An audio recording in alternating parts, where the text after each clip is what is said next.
Hi అండి. Cheese nuggets ఇది డిమార్ట్లో దొరుకుతుంది, తెచ్చుకున్నాం మేము. చాలా బాగుంటాయి. ఆయిల్లో వేపుకొని సాస్ తగిలించుకొని తింటే చాలా బాగుంటాయి.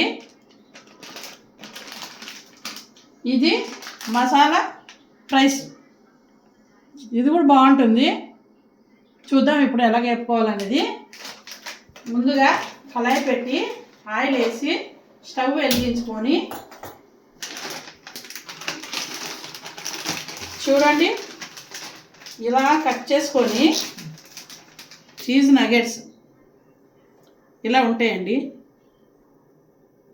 చాలా బాగుంటాయి. ఇప్పుడు ఆయిల్ వేడెక్కాక వేపుకుందాము. ఇప్పుడండి ఆయిల్ హీట్ ఎక్కింది. ఇప్పుడు ఈ నగెట్స్ వేసుకుందాము.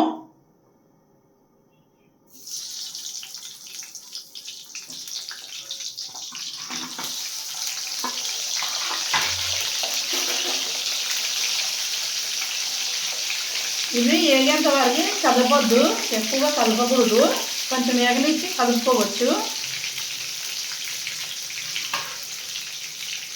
చాలా బాగుంటాయి, రుచిగా ఉంటాయి, కమ్మగా ఉంటాయి. సాయంకాలం పూట పిల్లలకి ట్యూషన్ నుంచి వచ్చాక స్కూల్ నుంచి వచ్చాక పెట్టండి, బాగుంటాయి. మనం ఇంట్లో ఏమి తొందరగా చేయలేనప్పుడు ఇలాంటి కూడా ఉపయోగించుకోవచ్చు.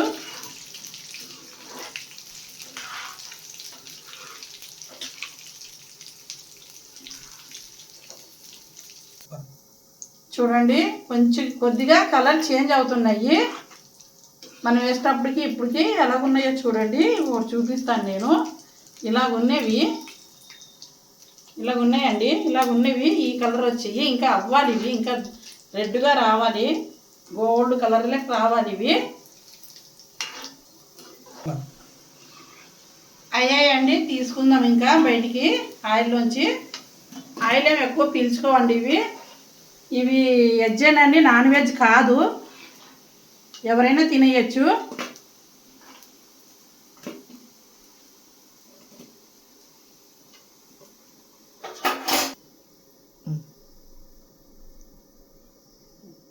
ఇప్పుడు తీద్దామండి, బాగా గోల్డ్ కలర్లోకి వచ్చేసాయి.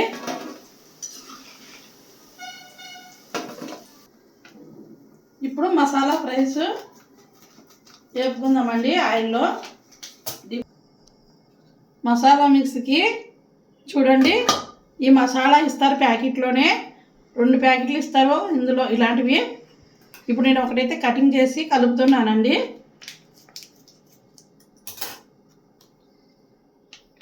ఇలా ఉంది మసాలా, ఇలా మిక్స్ కలుపుకోవాలి. ఓకే, ఇలా కలిపేసుకోవాలండి.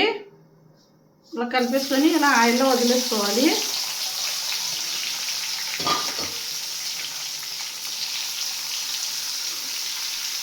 గిన్నెలోనే కలపండి, బాగా కలుస్తాయి.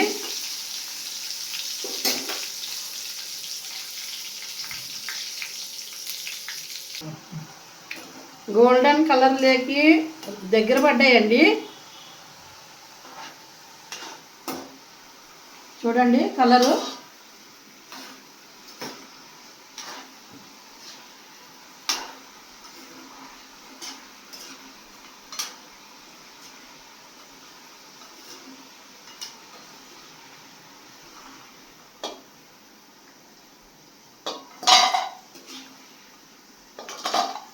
గోల్డ్ కలర్లోకి వచ్చేసి తీసేస్తున్నాను.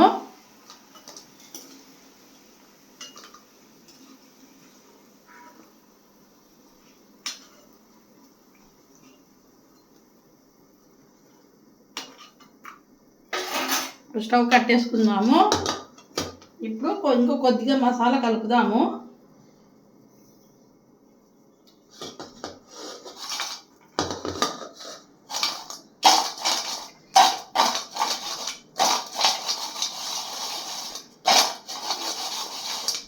ఇది నాకు స్మెల్ అయితే కురుకురు స్మెల్ వస్తుందండి మసాలా.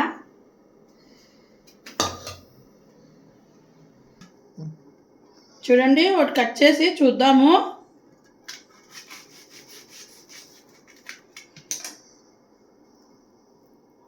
ఇలా ఉంటుందండి.